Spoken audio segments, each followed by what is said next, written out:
So this week we're going to work similar to last week and making 4 more of these triangles. We're going to use the colors A, C, E, and F. So you can go ahead and make those triangles. I'll include the video from last week on how to work the triangle, and then we'll join them together. So to make the triangle, we're going to start at the small point or the small edge. So whichever color you're using, I'm demonstrating using color C. We will chain 2 for the row 1 and place 2 half double crochet in that first chain.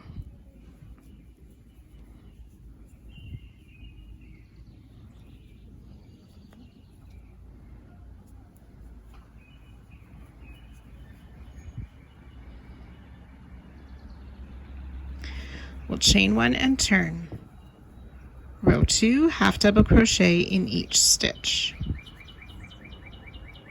So 2 stitches, chain 1 and turn. Row 3, we will place 2 half double crochet in the first stitch,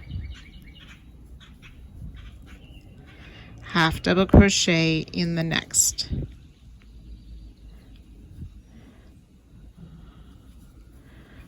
For 3 stitches, chain 1 and turn. All of the even rows from here on will be 1 half double crochet in each stitch across. So for row 4, that's 3 stitches, chain 1 and turn.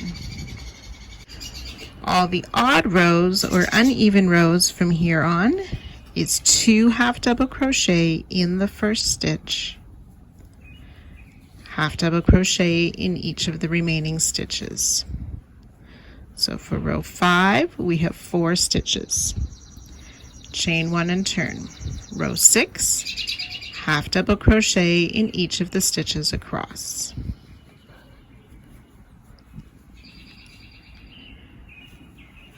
Four stitches, chain 1, turn. Row 7, 2 half double crochet in the first stitch, half double crochet in each of the remaining stitches for 5 stitches, chain 1 and turn. Row 8, half double crochet in each of the stitches.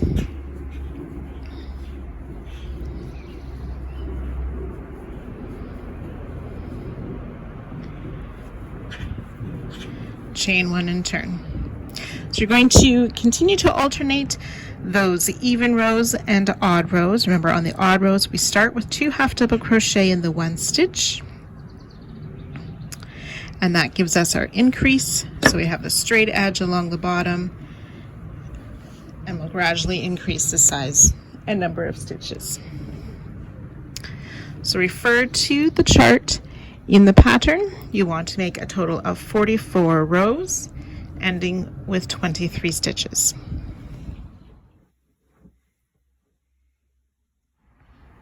(18 rows, 10 stitches across.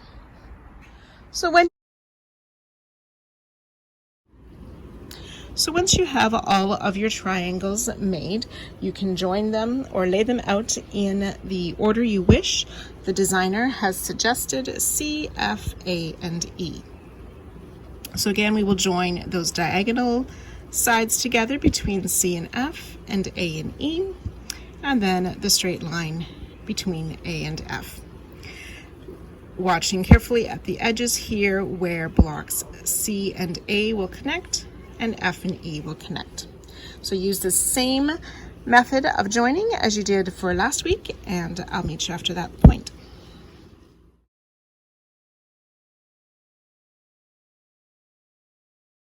So when you have this week's set of triangles sewn together, we want to grab the set from last week, and then we want to sew these 2 blocks of triangles together. So you can use the same method that you used to join the triangles together. We'll just sew these blocks of triangles together, and I'll meet you at that spot.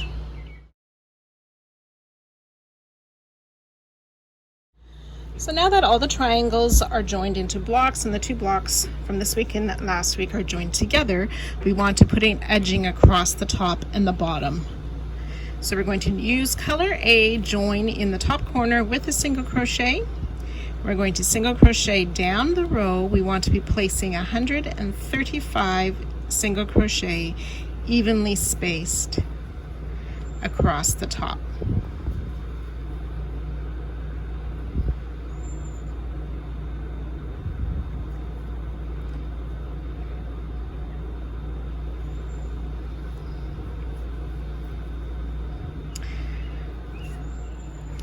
So that's about 67 across the top of each half with one in the middle.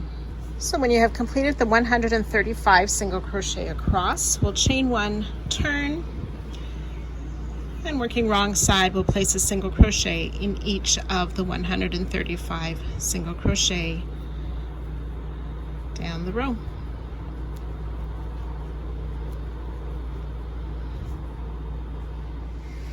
You can go ahead and fasten off once you have worked your way back down the row. So 2 rows of 135 single crochet for the top edge of these groups of triangles. So then we want to repeat that along the bottom, starting in the bottom corner, joining with a single crochet, working 135 single crochet evenly spaced, and turn and work another row of single crochet back down. So when we have the edging across both the top and the bottom of these triangle sections, we want to sew this whole triangle section to the main part of our blanket. So you can either sew it together using the whip stitch, or you can crochet it together like I will with a slip stitch join.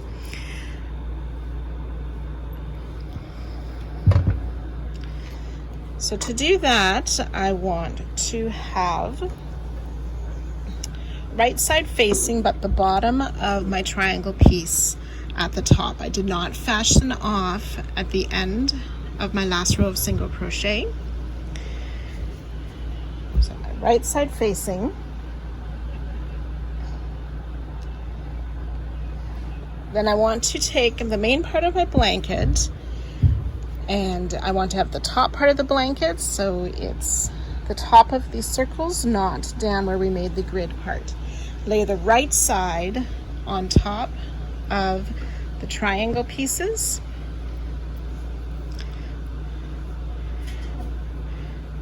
And then I'm just going to go through both loops of the first stitch on the main part of the blanket, both loops of that first stitch on the triangle part.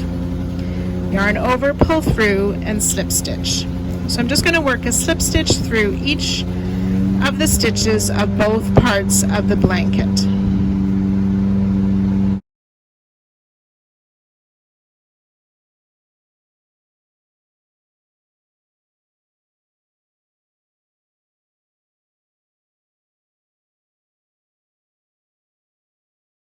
And then when you open it up, the seam looks like that.